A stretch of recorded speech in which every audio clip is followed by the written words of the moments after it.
Hello everyone, welcome back to my channel. मैं हूं पूजा सेतिया। आज फिर से मैं आपका रेशो एनालिसिस चैप्टर से आपका इंटरेस्ट कवरेज रेशो का पार्ट 1 हमने पहले किया था।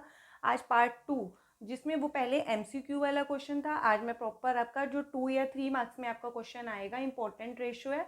मैं क्वेश्चन रीड करने जा रही हूँ। आपको एक सीक्वेंस सिखाई थी मैंने लास्ट टाइम भी, आज भी सेम सीक्वेंस दोबारा सिखाऊंगी, जिससे आपका जो आंसर आएगा वो एकदम एक्यूरेट आएगा। मैं क्वेश्चन रीड करने जा रही हूँ, आप स्क्रीन पर देखिए। Net profit after interest and tax was rupees 4 lakh. Rate of tax is 20%. The company has 12% debentures of rupees 8 lakh. Equity share capital amount to rupees 12 lakh. Calculate interest coverage ratio.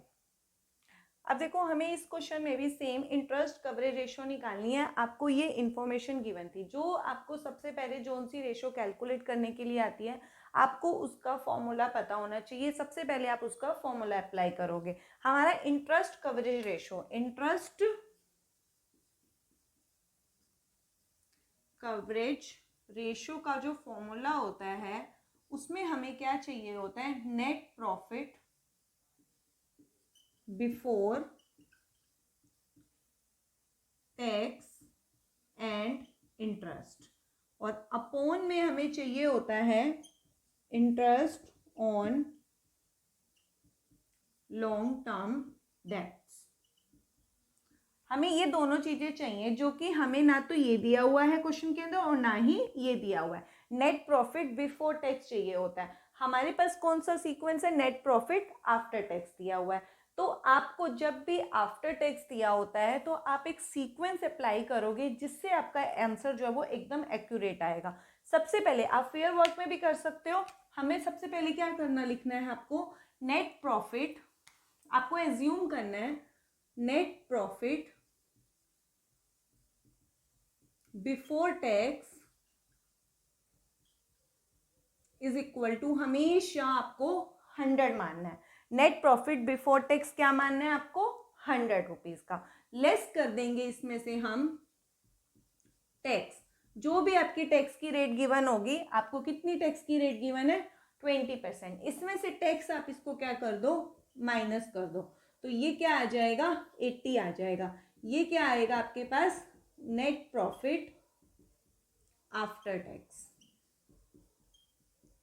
ये हमेशा sequence fix रहेगी। सबसे पहले net profit before tax 100, इसमें से tax को less कर दो, जो भी रेट आपको दी होगी, और आफ्टर टैक्स आपका 80 आ जाएगा।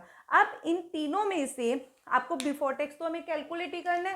इन दोनों में से आपको जो भी अमाउंट गिवन है, उसके इज इक्वल टू में आप रख दोगे। हमें टैक्स नहीं दिया हुआ है, हमें नेट प्रॉफिट आफ्टर टैक्स का अमाउंट गिवन था, ये दिया है। सबसे पहले नेट प्रॉफिट आफ्टर टैक्स कितना है? 4 लाख। आप इसके जस्ट इक्वल में रख दोगे 4 लाख है ये आप जैसे एमसीक्यू क्वेश्चन भी आते हैं ना, फटाफट आप साइड में रफ वर्क में करके, शॉर्ट ट्रिक होती है ये, जल्दी से करके आप अपना आंसर निकाल सकते हो। इज इक्वल टू हो गया। हो सकता है आपको क्वेश्चन के अंदर टैक्स का अमाउंट दिया, तो टैक्स के इक्वल में कर दो। आपको जो भी चीज है, आप इन तीनों में से कोई एक सीक्वेंस आपकी कंप्लीट हो जाएगी दोनों नंबर में। क्लियर हो गया?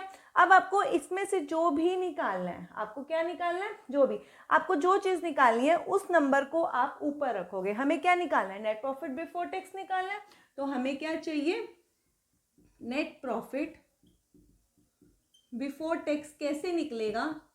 जो उसका नंबर है, बिफोर टैक्स का नंबर क्या है? 100, उसको आप ऊपर रख दोगे। क्लियर? और जो बाकी दो में से जो सीक्वेंस कंप्लीट है, ये कंप्लीट है, is equal to 2 number complete है, उसमें से जो छोटा नंबर है उसको आप नीचे रख दोगे 100/80, और मल्टीप्लाई में आप अमाउंट कर दोगे। क्लियर? जो भी चीज नंबर आपको, जो भी सीक्वेंस कंप्लीट है, उस सीक्वेंस को छोड़ के जो भी दो आपके हैं, उन दोनों में से आपको जो भी चीज निकालनी है, जैसे मान लो टैक्स निकालना है, तो आप टैक्स को ऊपर रख दो, जो सीक्वेंस कंप्लीट है उसका छोटा नंबर नीचे, और मल्टीप्लाई में बड़े वाला अमाउंट। तो ऐसे ही आपका कुछ भी निकल सकता है। आप कोई भी रेशो में, आपको मैं 1 बाय 1 क्वेश्चंस कराऊंगी, बहुत सारे इन सीक्वेंस से आपके आंसर एक्यूरेट आते हैं। अब इसको आप कैलकुलेट करो। ये आपका आ गया 5 लाख रुपीज का नेट प्रॉफिट बिफोर टैक्स आ गया, जो कि हमें ये चाहिए था net profit before tax and interest. Before tax तक हमारा निकल आया, तो 5 लाख रुपीज। इसमें हम ऐड कर देंगे इंटरेस्ट। इंटरेस्ट क्या होता है, जो डिबेंचर्स के आगे रेट लगी होती है। आपको ये डिबेंचर्स दिए, इसके आगे ये रेट दी हुई है 12%। हो सकता है आपको बैंक लोन भी दिया हो, रेट लगी हो, तो बैंक जो भी आपका लोन होता है या डिवेंचर्स होता है या लॉन्ग टर्म बोरिंग्स वगैरह प्रोविजंस होते हैं, उनके आगे अगर आपकी रेट दी हुई है तो उस अमाउंट के ऊपर आप उस रेट से इंटरेस्ट कैलकुलेट करोगे। बट अगर कई बार प्रेफरेंस शेयर्स कैपिटल के आगे भी रेट दी होती है, आप उसको कैलकुलेट नहीं करोगे। क्यों? क्योंकि वो शेयर्स है, आपका डेप्ट नहीं है। शेयर्स के ऊपर जो रेट लगी होती है वो डिविडेंड होता है, इंटरेस्ट नहीं होता है। तो अब इसके ऊपर डिवेंचर कितना है, 8 लाख। 8 लाख का 12% कितना होता है, देखो 8 लाख का 12% निकाल लो, 96,000। इस 96,000 को आप यहाँ पर प्लस कर दोगे। जो आप इंटरेस्ट ऊपर प्लस करते हो, नीचे भी हमें क्या चाहिए, interest on long term debt, तो इसको आप नीचे लिख दोगे 96,000 को। बस आप इसको कैलकुलेट कर दो, 5,96,000 अपॉन में 96,000। 30 से 30 कट गई। अब आप इनको अपने आप कैलकुलेट करना, डिवाइड करोगे तो आपका जो आंसर आएगा वो 6.2 टाइम्स आएगा। जो आप इसको कैलकुलेट करोगे, आप इसको डिवाइड करो, पहले 2 से करो या 4 से करो, जैसे भी करोगे आप कैलकुलेट करके देखना, आपका आंसर 6.2 टाइम्स आएगा। ये मेरी रेशो यहाँ पर कंप्लीट होती है।